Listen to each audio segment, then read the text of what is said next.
All right, Andy. I, I'm not like your best friend or anything. I follow you. I've been on your show. Now you're going to be on mine. And it's the most ridiculous thing, but how I'm starting this. But I think I know how you start each and every day. And I think that because I see you posting about it.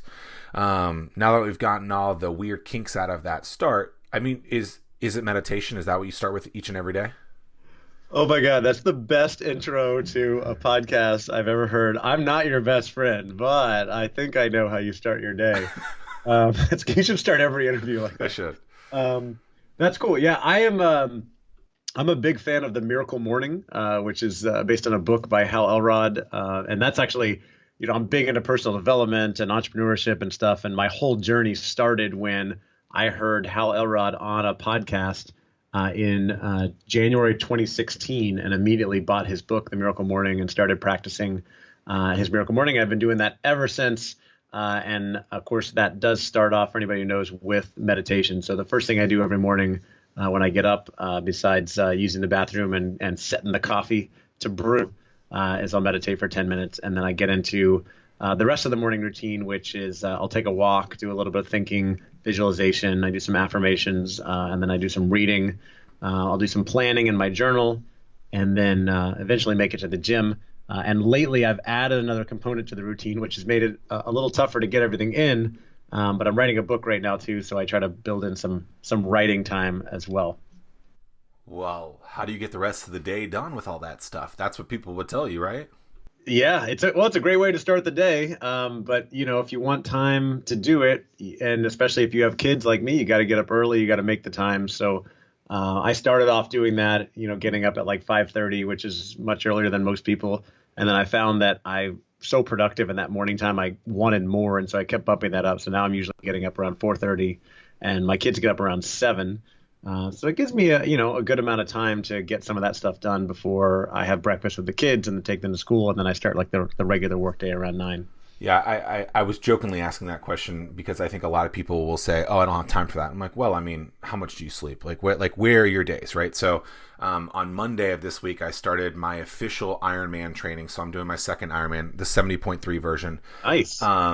in June. And so my buddy and I, Eric Olson, are doing one. And last year when I did it, I just built my own schedule, and now he bought some sort of like training thing. So we're doing it together, and it's like some of the work, it's way more working out than I did for last year. And so there's a lot of two-a-days, which is kind of surprising. I wasn't going to do that much.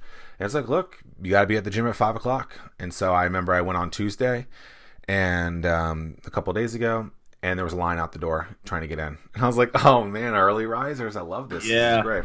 So, I mean, I go to the Y, and my gym opens at 5, and there's usually I usually go around 6 or so, but sometimes I'll go at 5, and there's like 10 people at the door waiting every time. So we're not alone. and that was a YMCA for me too. So it's crazy. So with the Miracle Morning, was there something when you saw this guy speak or listen to him on on this podcast? Was there something that hooked you specifically? Was there had you been building up to something like this, and then it finally clicked? Like, because to make a big dramatic switch like that, it seems like there would need to be some sort of like build up to it. Yeah, I don't know. It's interesting. I think for everybody, there's always like there's the need, and then there's the right timing. And for me, everything was going well in my life. 6-figure job. I had a wife and a kid, and a second one on the way. But I just had this like feeling like there was more to life. There was more I wanted, and I didn't know what that was or what to do. At the time, I thought it was more about investing and trying to improve my financial situation. So I was listening to a real estate investing podcast, Bigger Pockets at the time, and that's what he was on, funny enough. And I had never been into any type of personal development. But for some reason, when I heard him talking about that, I just knew this is something I need to try. I need to check out this book. And so I read it. And since then, I've been reading tons of personal development, business, entrepreneurship books, including yours. And it's just been an amazing journey because it's opened my eyes, opened my world. I've learned so much. I was working for a consulting company at the time, which was a great company, but I've since left that job to go out on my own. And now I do all kinds of stuff. And it's all because I heard, Hal on that podcast that day. Have you ever met him or talked to him since? So he's definitely a hero of mine. I follow a lot of his stuff. I have had him on my podcast twice. And after I heard that, I went later in 2016 to his conference that he was hosting every November, December in San Diego, called the Best Year Ever Blueprint event. And he was not there because during that year he got cancer and he was in the hospital. And then I went to some other events where he was supposed to be and he wasn't there. And so it took about 4 years, but I just met him for the first time 4 months ago at the Upreneur Summit in London that Chris Ducker hosts. He was the closing keynote speaker. And of course, he knows who I am at this point because I've had him on the podcast a couple times. I support all his stuff. I borderline stalk him. And so he knew I was, and we got a chance to at least chat for a little bit. And I got to take a picture, and it was just really cool to finally meet him. The transition from corporate gig, six-figure corporate gig, to doing your own thing. Walk me through that whole kind of process. Well, I know you know a lot about this subject. You've been working with entrepreneurs for a long time. For me, it wasn't as dramatic as this for a lot of people. I did have a nice kind of a bridge, if you will, or I don't know what you call it, but basically I went from working, having a salary in a consulting company over to a smaller company that I'm with now called Advantage Performance Group that was like a sister company. And I'm a 1099 independent consultant with them. So it's kind of like a commission only type gig where I can do a lot of my own stuff, be my own boss. But they did give me a little bit of a bridge. They gave me what would you call it? Not an advance, but a draw for the first year while I built my business. And I was able to pay a lot of that back with commissions I earned and still need to pay a little bit back to them. But I'm completely on my own now. So I think I was very lucky that I had that kind of bridge into the entrepreneurship world. That said, it's still scary, risky. I've got a mortgage. I've got a wife and two kids.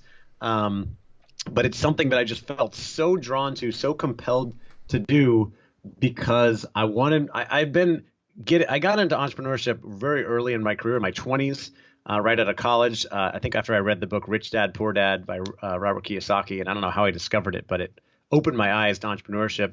And I worked for a couple startups. I started my own company. Everything failed. Everything was, a terrible failure, but I learned lessons from it. Worked in the corporate world for many years and then wanted to get back to that.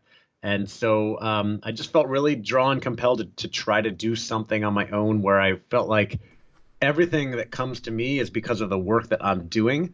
And it's been about 2.5 years. It's been a real struggle as I've, built a brand and a network and been building the business. But I wouldn't trade any second of it because it's just been so fun, so fulfilling, so amazing. And I am not planning on ever going back to working for anyone else, unless it's you, Zach. Well, there's the open invitation, I guess. So what's interesting about that is I think people, when building a brand, when building a business, they think the overnight success story, right? They think that it's MTV and they're going to be the best new artist and all that stuff. When honestly, if you look at a lot of the best new artists, they're like 10 years into their careers. And so I believe that businesses really start to see some sort of frequency and longevity from customers at like year 3. It just takes that long for people to really see them over and over again. And so when so many people quit too early or throw in the towel too early, I always tell them, I'm like, look, you don't know how close you are or not. I mean, what's the story in, is it Think and Grow Rich, where the guy's like 3 feet away and something like that, and in the mountain, and it's just so interesting to me that like people think that's just going to happen so quickly, and it's like, no, like the frequency matters. And so when did you start your podcast? So I started my first podcast about 3 years ago. It was called the Entrepreneur Hot Seat. That's the one that you were on. Where were you at the corporate gig at that point? I think when you and I first talked and I interviewed you, I think I was still with the consulting company. Okay, so you did start it while working there. So you did it like nights and weekends, if you will. And then they were like, what are you doing? And then I came up with this other idea to start a podcast that would benefit that business and pitched it, and it wasn't really well received. And so after I left, I started that podcast, and my other podcast is called the Talent Development Hot Seat that supports my business. And that has just been amazing in how it's opened up my network, connected me with potential clients and people who have become clients, companies have become clients. And it's grown enough that I ended up hosting a conference with a friend of mine in January. And that was, one of those things that like in the right corporate environment, you can get it done and be rewarded, but it's been a lot more fun to do it on my own. What made you start the podcast in the beginning? The first one, I'm not sure. I had been listening to podcasts for probably a decade. My wife got me into them very early on, back in like 2003, 2004, when there were only a few out there, a lot of NPR stuff. And so I always liked listening to podcasts. And in 3 years ago, I joined this mastermind group run by a guy named Larry Hagner, who has a podcast called The Dad Edge. It's for dads. And when I joined that mastermind group, he said everybody needs to set an ambitious 90-day goal. And I was like, oh, I hadn't really done anything like that before. And I said, I don't know why. I just said, I'm going to start a podcast. And then once I said that to, a mastermind group of people, and there was accountability, and I was like, oh, now I have to do this. And so I did. I launched it, and I was so worried. You've been podcasting for a while, so you totally get this. But like, I had heard about the quote pod fade. People start podcasts and then they run out of content and fade out. And I was so nervous about that I launched with like 25 interviews in the bank or something like that. Oh, that's a lot, because I think the two numbers are 7 and 25.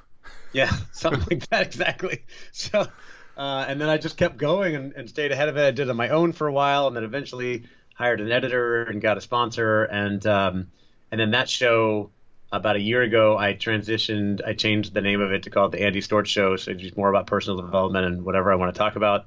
And I think I'm about to change it again, which is, entrepreneurship. It's all about pivoting and doing whatever supports you in the business you're in now. And then 2 years ago, I started my second podcast, which is the Talent Development Hot Seat, which is all about corporate talent development.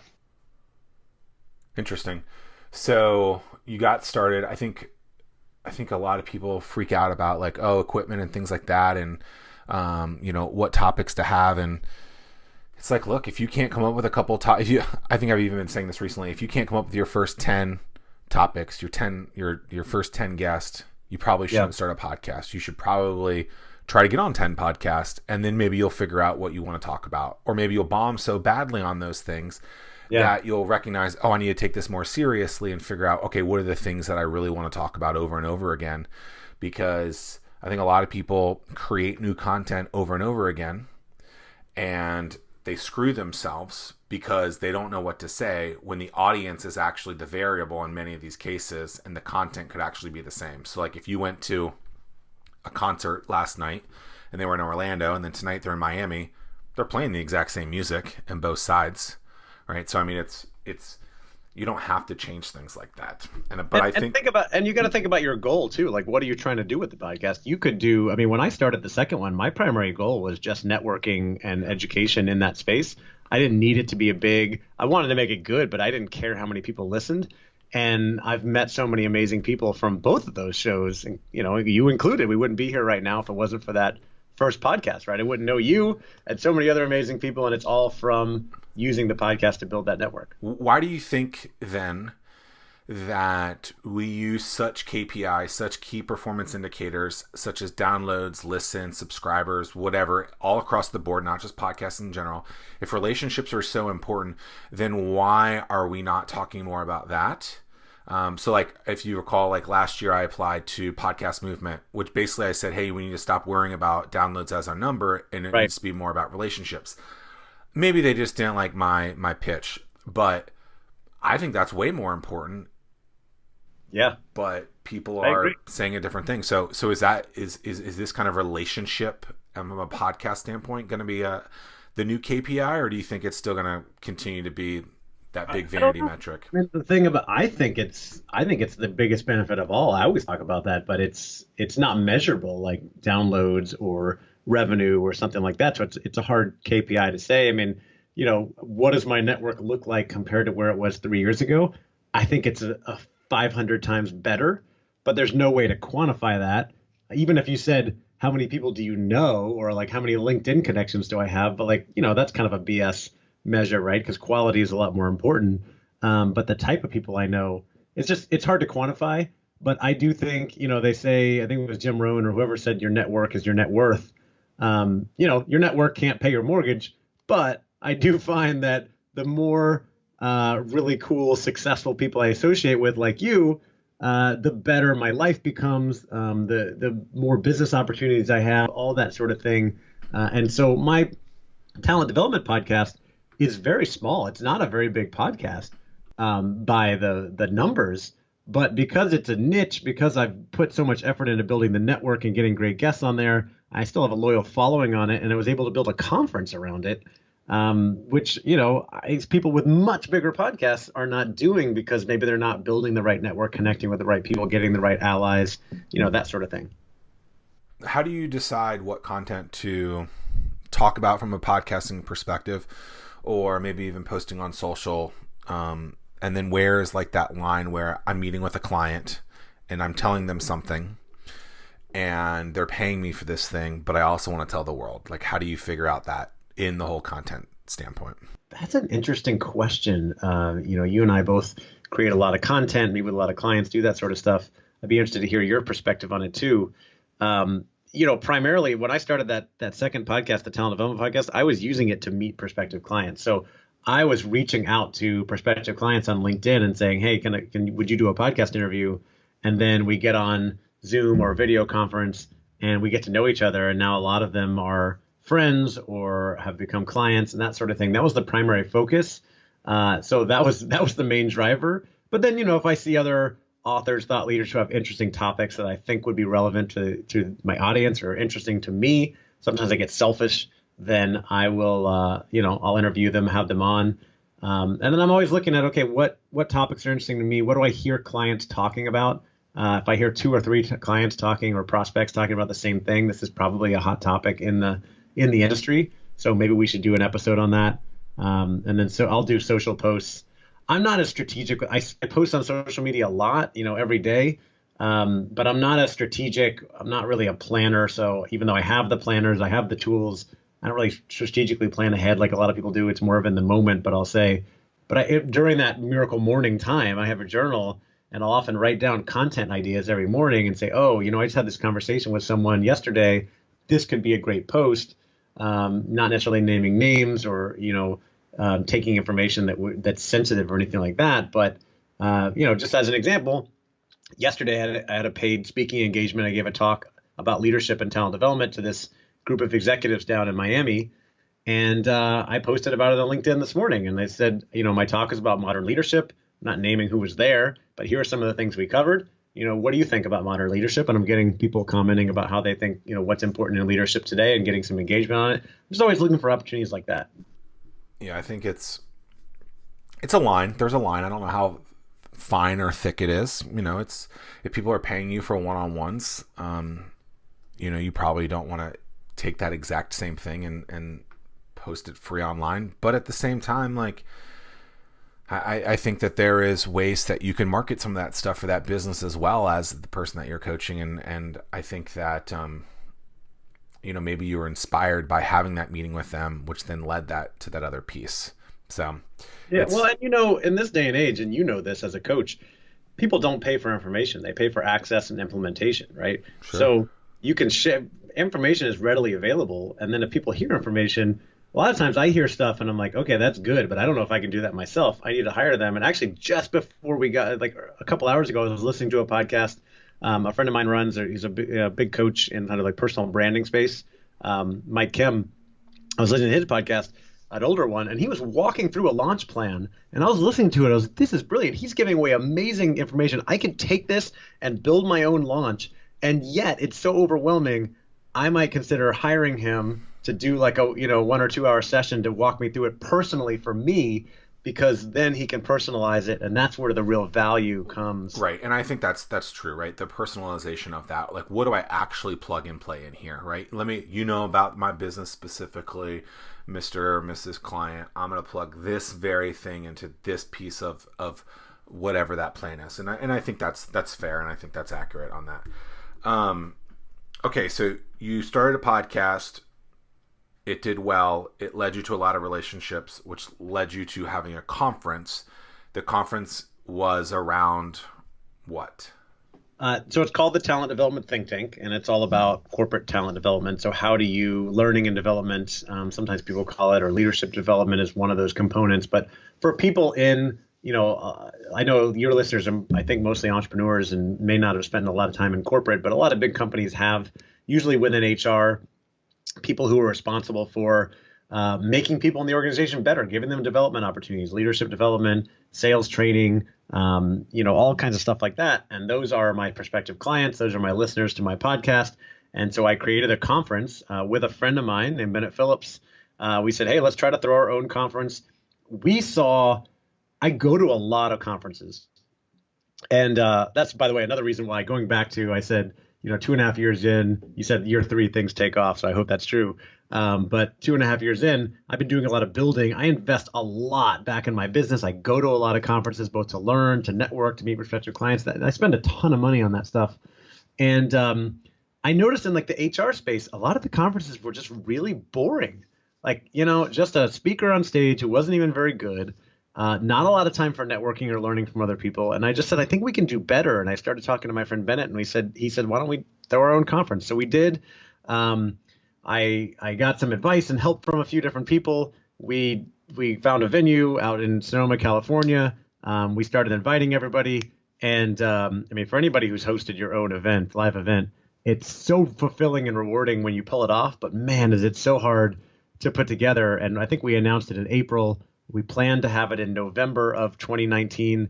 The first few months were like crickets of just like we sold one or two tickets. A lot of people saying, no, I can't come. And we're like, oh man, did we make the right decision? Is this going to work out? But that said, I was worried, but I was never afraid because, a lot of people don't try to do these things because they have so much fear of failure. And my mindset was on it was there is no failure. The only failure is having an idea and wanting to do something and just not trying it. So even if it doesn't work, at least we'll learn from the experience and then we'll see if we want to try to do it again. But we kept marketing like crazy using all kinds of different channels, podcasts, social media, advertising, PR, you name it. And eventually we sold over 100 tickets, actually sold out our space by October, conference in November.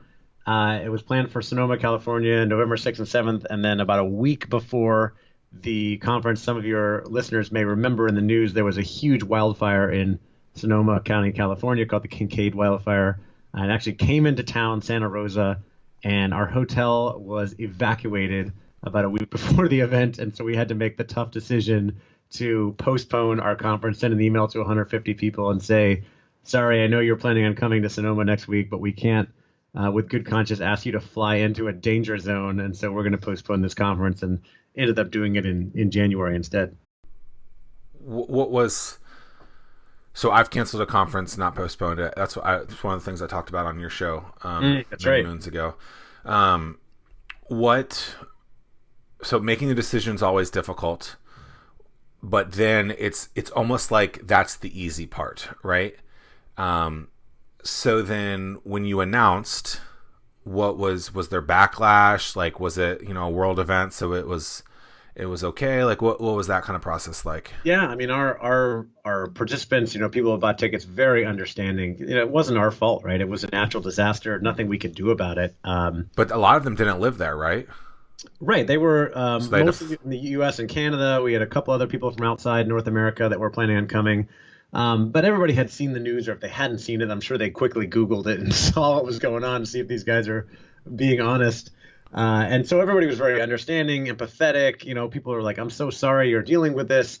But we did have, the frustrating part of it was right after that, we were like, okay, hopefully everybody will hang on for this. We picked new dates in January, and we still had probably 20 or so people that said, I can't make the new dates. Can you give us a refund? And that's where things get frustrating, because you're like, man, I built all this. We've got tons of costs.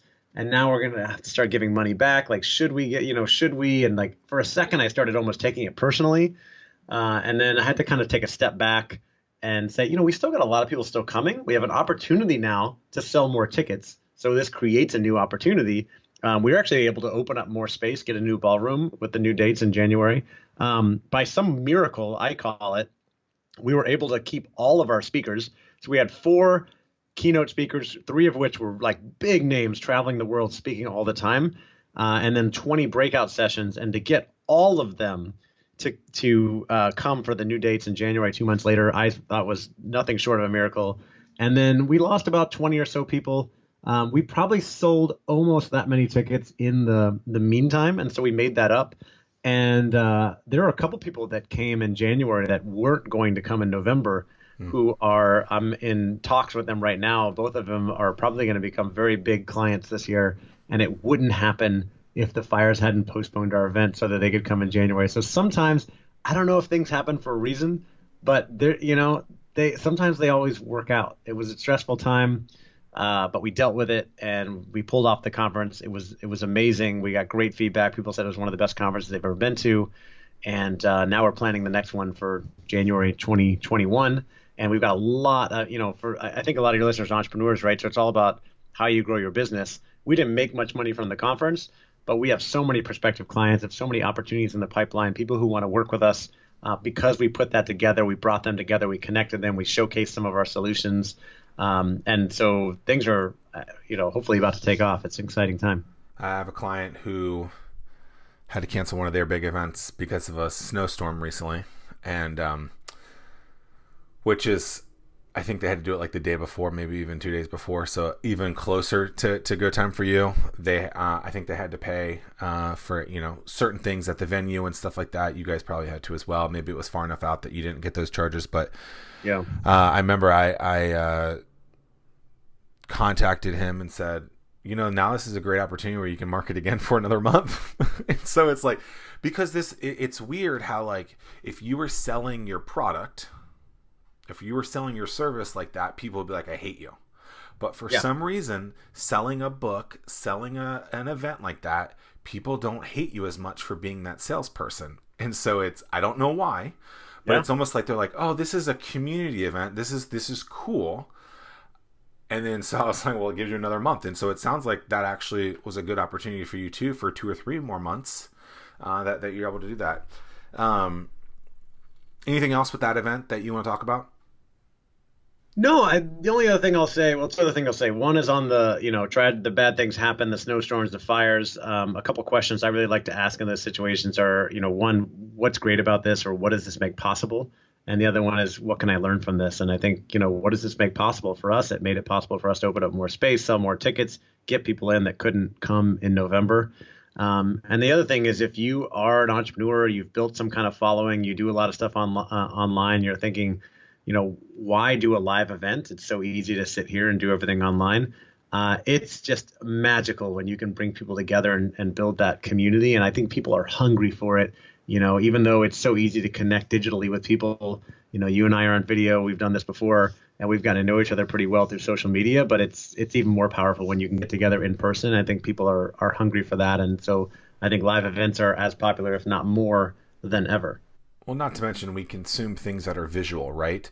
Hmm. So all the content that we watch, a lot of the content that we watch is of people who are doing things at events.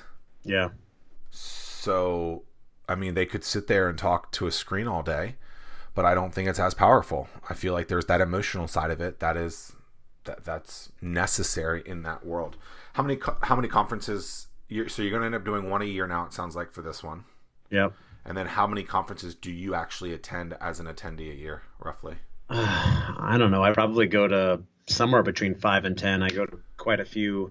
And we're going to do this one. I have ideas for others. It's just only so much time in the day to build stuff, man, because I have ideas for other stuff I want to do. People reached out to me and they're like, that conference looks amazing. We want to bring that to Asia. We want to bring it to Canada. And I'm like, hang on. I'm just trying to make this work here. But I can see how things can get out of control pretty quickly. But I probably go between 5 and 10. Half of those or some of those are more in the entrepreneurial space, the podcaster space, where I'm just learning. I'm starting to get speaking requests on that side of things because of all the stuff that I've built and stuff that I've done that people want me to share with others, like we're doing now.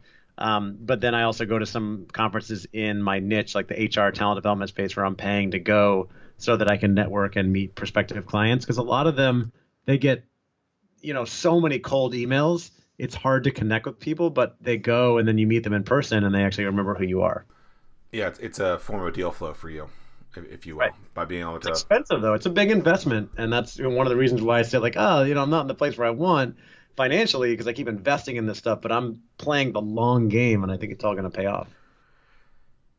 In conversations that you are going to have publicly, how transparent is how transparent does one need to be? Right? I think a lot of people talk about the things that have gone bad in your life, or find those pain points and things like that. Like, is there a line where there's too much transparency and stuff? And have you found it? Where do you think it is? Like, I don't know. That's an interesting question because I do think, authenticity is a buzzword these days, but being authentic, being vulnerable is what allows you to really connect with people, allows people to really relate to you. But there is probably a line, especially, in your business, you're marketing to clients, and you talk about mistakes or failures or bad things going on in your life. You go too far, and people are like, "Ooh, I don't know if I want to, I don't know if I want to work with this guy." I mean, I basically kind of admitted here, right? My financial situation is not very good right now. A lot of things going well in my life. That's one of my challenges. But there's risk in talking about things like that. A potential client might listen to, well, maybe he doesn't manage things very well. I don't want to work with him. I guess you gotta think about the balance, but you also gotta think about the type of people that you want to attract, and if those are the people that are going to relate to the things that you're dealing with or that you're sharing, then maybe that's the best way to go. And the other people who might judge you because of it, those are not the people you want anyway. So, I mean, I generally think more is better. But, you got to be careful, especially if it's something that could hurt somebody else, right? Whether you don't have their permission to share something Yeah. that happened, right? Well, I mean, what made me think of this question wasn't even anything specific with what you've posted, but I do believe that some people overpost things, right? Yeah. And so it just made me think, oh, I should ask him that. In the same kind of vein is, or in the same kind of sphere of this, do you think that um, people, so I don't go to an accountant and ask a doctor question, right? I Mm, don't go to um, how do I understand that that expert has actually gone through something and isn't just like, oh, I read this, right? A lot of people, I think there's even a term where like professors teach because they couldn't do or something like right. that. And so like it's interesting because in the business world, it's like these people watch Shark Tank and now they can give some sort of business feedback. Yeah.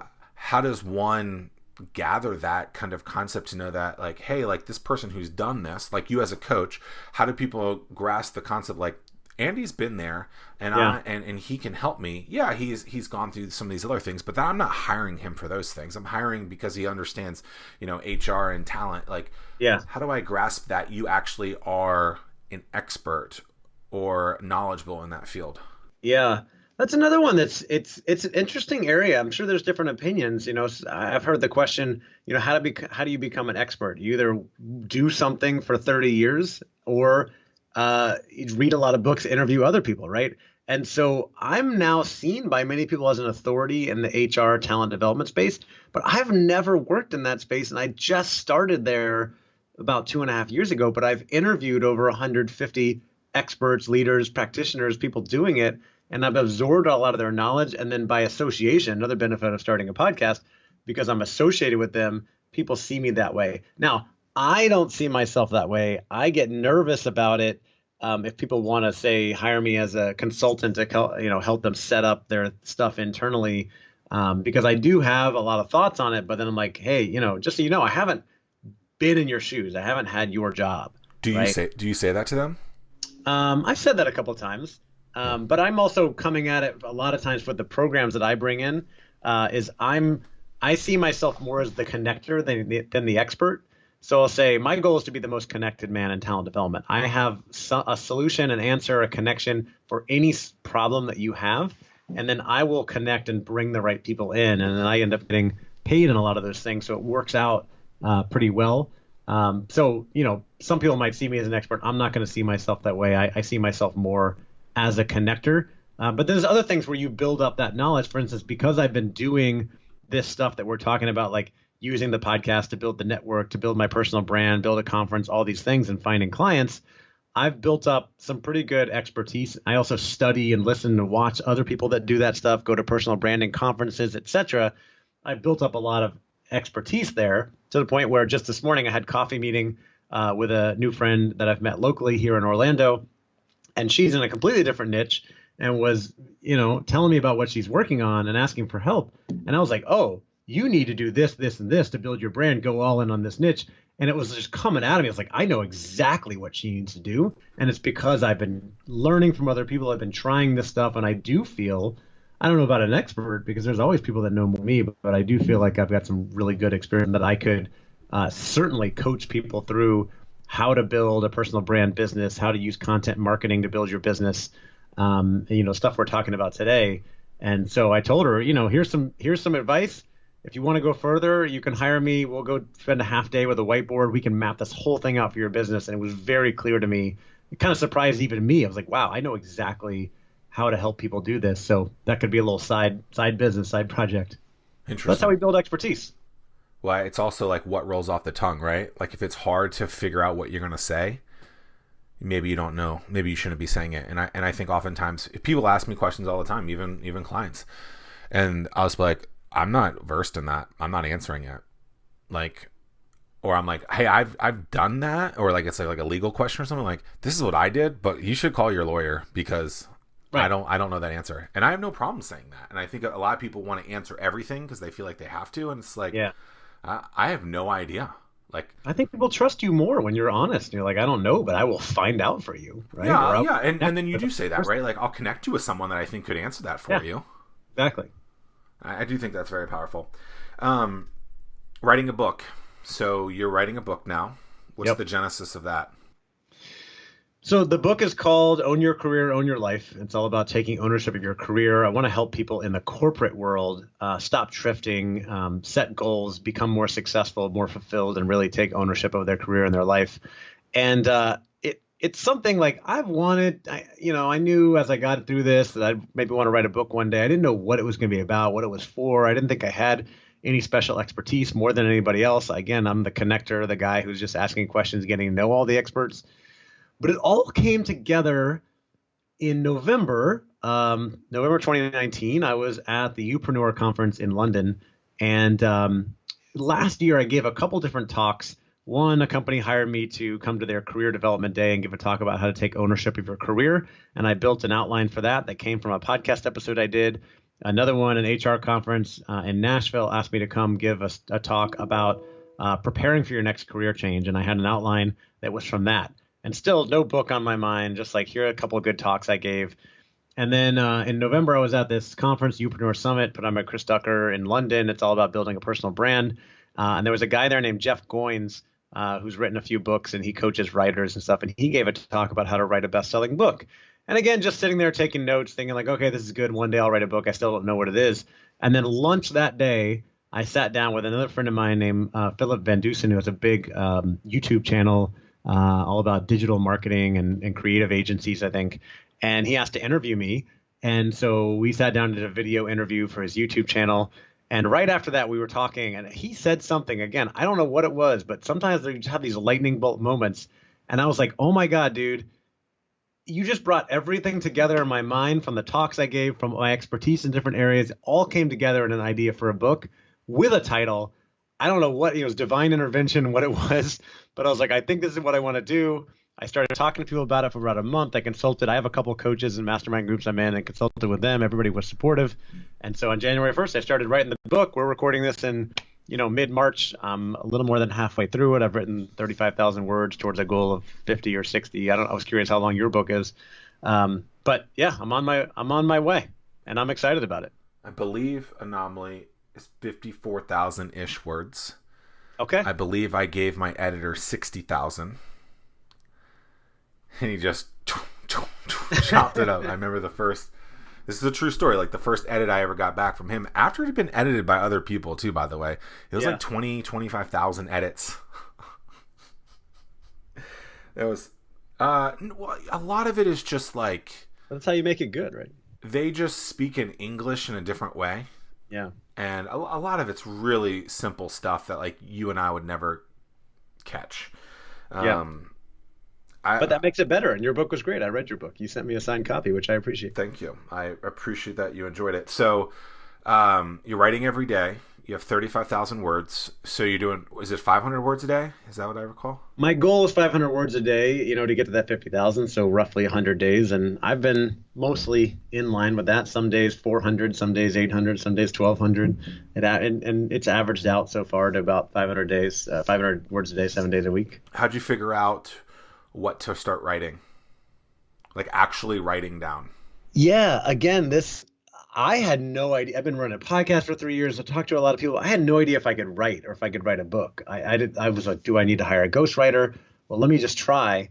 And, again, why I mentioned those talks that I gave last year, the one on owning your career and then the one in Nashville on preparing for your next career change, is I was like, oh my gosh, I have a lot of the book right here. So I just took the outlines from those talks, I put them in a Google Doc, and then I opened up a Word doc and I just started writing and filling in essentially the outline as the chapters. And it was amazing, remarkable how almost easy that was. Those were the first two of three parts in my book, and now I'm on the third part, and I don't have an outline from a talk, and I am like lost. I'm like I'm like flailing around. It's interesting. I wrote a novel on a very similar situation where it was loosely based off of a webinar that I had done, and because of that, it was easy for me to start writing in those pieces, right? It's like, don't write a book on something that you haven't talked a lot about. And so this webinar had been given for 2 years. I think a ton of people had attended the different ones over the years, and it was like, I have this. Then on that third part that I did as well, I was like, oh, I don't know what to write here. And that was always the hardest part, kind of just like what you're saying. Yep. But having an outline is incredibly important. I believe having a name is important because you're going to want to sprinkle that in a lot and Yep. regurgitate so that people can remember what the book is, so that they'll tell their friends. And then if you have an outline and you can't come up with like a bunch of like topics in that outline, I think you should scrap it, right? So it's like you have 10 things in the outline and it's just like, I don't know, just 10 random things, right? But if you have no case studies, nothing to talk about, any of those things, and you can't fill them in, because I remember when I first wrote Anomaly, there was a couple chapters where I was like, I really want to talk about that, but I could never figure out what to fill it in with. Yeah. And so eventually I was like, screw it, I'm not doing this. Like, and I just deleted it. And hopefully people like that side of it. So self-published, publisher, what are you thinking on that? I'm planning on self-publishing. I have investigated this. Did you self-publish yours? There was a publisher. There's a publisher. Yeah. I think Vincent and I have the same publisher. Sorry? Vincent? Oh, you went through Morgan James? Yes.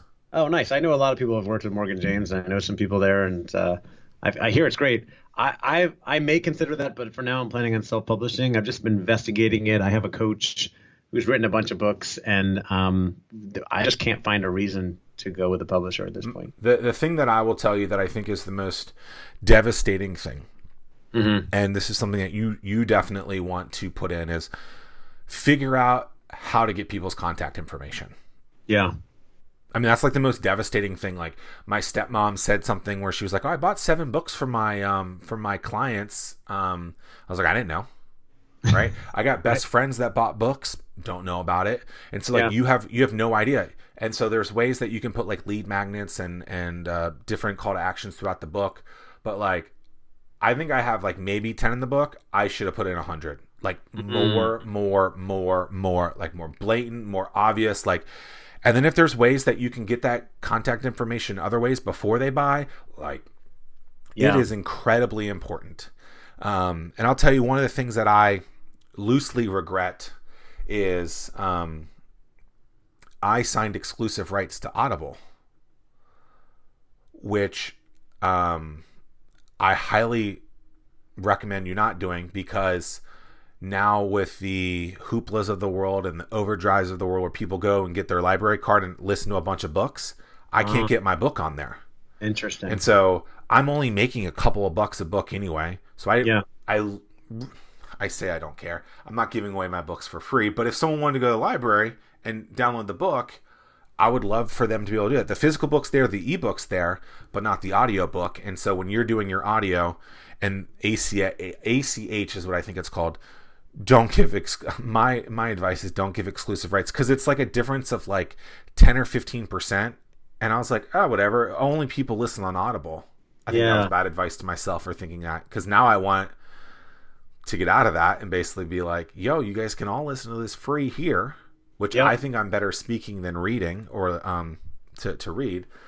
But so I would be very cautious and things like that. See, you made that mistake so that you can teach others like me what to do correctly. So thanks for that advice. Yeah, and it's not like you make any money on the audiobook. I think you make like $1 or $2. So you're talking about 25 cents. No, look, if it's 25 cents, 10 times 10 million, yes, that's a big number. And but you mentioned Vincent Puglisi, so you know Vincent, a very good friend of mine. I think I know him from your page. Ah, maybe that's it. Okay, cool. And he published his book, The Morgan James, but he did the audiobook, recorded it, and edited it himself, and he makes it free.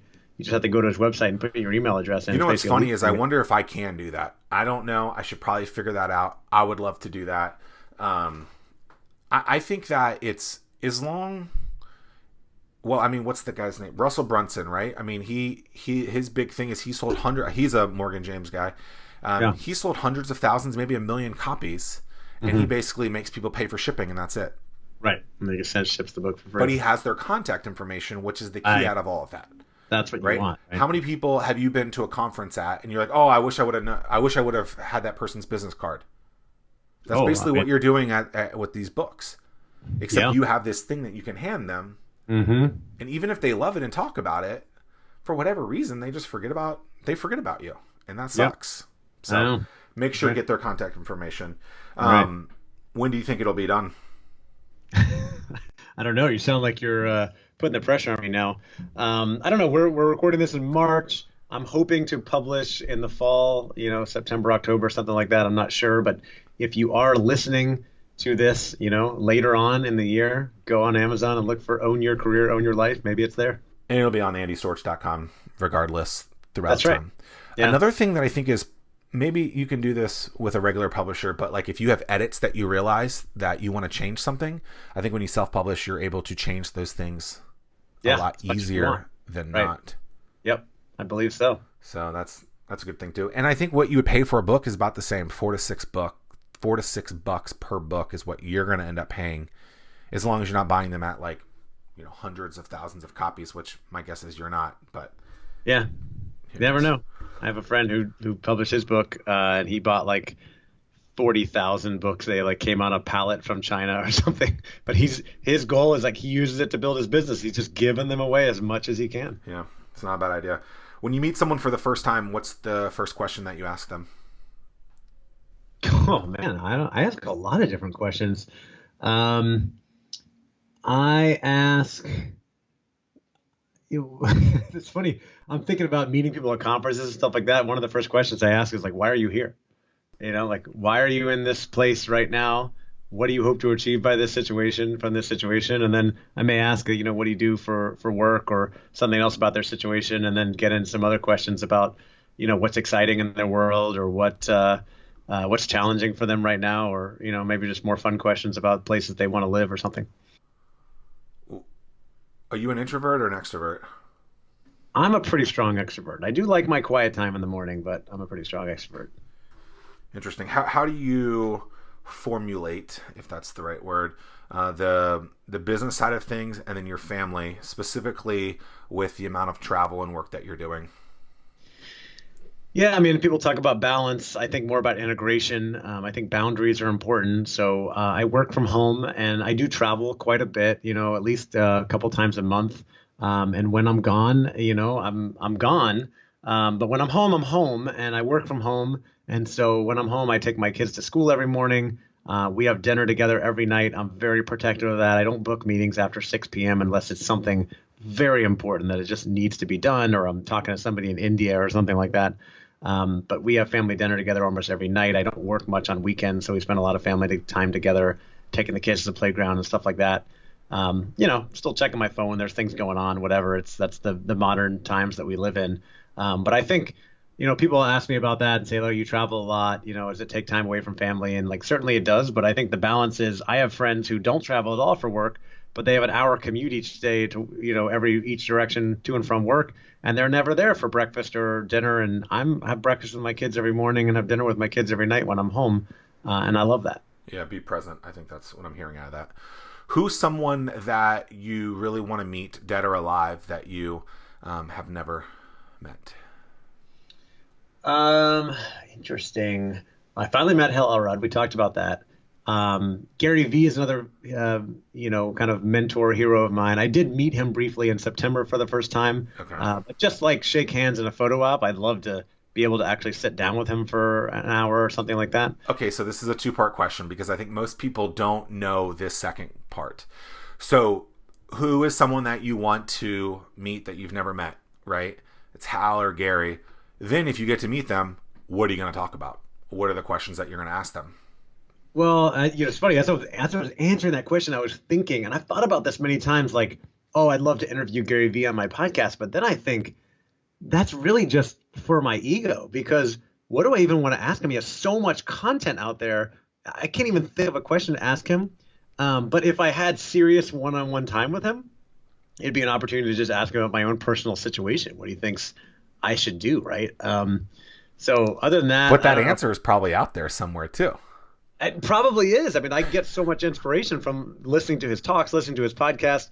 It's all like a lot of it's pretty relevant. So again, I don't even know. Maybe it's a bad answer on me because I don't even know what I would ask him. But I follow him. I've gotten to know his right hand woman named Claude Silver at his company who runs HR and is his strategic kind of number two. I've had her on my podcast and I met with her in person at the Vayner office in New York. She is amazing. So that's been an incredible experience. Well, and that's right up your alley with Yeah, HR stuff. she's great, and she's actually going to be speaking at my next conference in January 2021, the Talent Development Think Tank. So, yeah, those are two, and then the other one that comes to mind, at risk of getting political, I would say the number one person that I want to meet that I haven't met would be Barack Obama. It's interesting. Like, I think of people all the time, like, who would I want to meet? One of them's the guy in the poster behind me. One of them's the guy that hired him, Vince McMahon. The other one would probably be my grandfather on my mom's side that passed and I never got to meet. I don't know what, I don't know what if I was to meet them, what questions I would ask them either. Yeah, Right. So, like, just to be around The Rock Johnson would just be some kind of incredible we'd probably experience. have I to think. lift together or something, right? I mean, that's what he would Right. want to And do. Vince McMahon, one of the most brilliant marketing minds Yeah. of the last generation. I think to he's ask the most questions. underrated billionaire, and maybe even millionaire ever. Or I mean, just he's incredible, and I think he really understands media attention. And Totally. I mean, he figured out how to make $1 billion off of men in tights. Yeah, that's right. I mean, it's Like what he impressive did, yeah. stuff, and he really I don't know if you know the story, but he took over his father's business, which was very territorial, and basically made it a global brand. And so, to me, like, that's the American Dream 101. Like, it's incredible what he's done, and so I always look at him and be like, oh, that's cool. But I don't know what I would talk to him about. He probably wouldn't want to talk to me. But who knows, Vince? If you're listening, let's figure it out. Anything else that we haven't talked about that you want to talk about today? No, I think that's it. And I think, for people listening that are building a business, I'm right there in there with you trying to build. And I think it's so important to, get coaching, get help, to take action, to try new things, get uncomfortable, starve your fears, and just try new stuff all the time. And just don't hold back because we only get one chance. That's the way I see it. And so I'm trying new things all the time, learning from, inspirational people like you and other entrepreneurs and people I follow, and just trying to do as much as I can. All right, last question, one sentence or less. How does one own their career or own their life? I think it's really a lot about being intentional. A lot of people are not very intentional with how they're spending their time.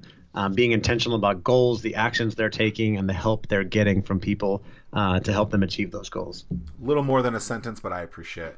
You got Andy, it. appreciate you being on the show, man. Thank you so much, Zach. This has been awesome. I really appreciate you. Hey, thanks for listening to this episode of Zach Miller Says. It's been an absolute pleasure, an honor, and an absolute... I don't know why people say that. Look, I just appreciate you listening to this episode. And I have this exclusively free, once-in-a-lifetime opportunity for you right now. It's simple. All you have to do is go to zachmillersays.com/newsletter to get my once-a-week email directly to your email client, whatever you use, like Gmail, Yahoo, AOL. Yeah, you could probably still use that. But it's a once a week, easy to dissect and execute tips, tricks, things I'm thinking about, some content that I've been working on, some entertainment, and sometimes even The Rock makes an appearance. I'd love for you guys to check it out. It's super free. All you have to do is go to mynamesays.com/newsletter. That's Zach, Z-A-C-K. Please don't spell it Zach. ZachMillerSays.com/newsletter, and you'll get that access every Monday morning, 10:15-ish Eastern Standard Time. It will take up like 90 seconds of your day, and it might actually even help you. We'll just keep it at that. It might just help you, because if I said something else, then I'd have to actually deliver on that. It might help you. ZachMillerSays.com/newsletter is the go-to one-stop shop to your weekly email newsletter needs. Check it out at ZachMillerSays.com/newsletter. Peace and pancakes. Bye-bye now.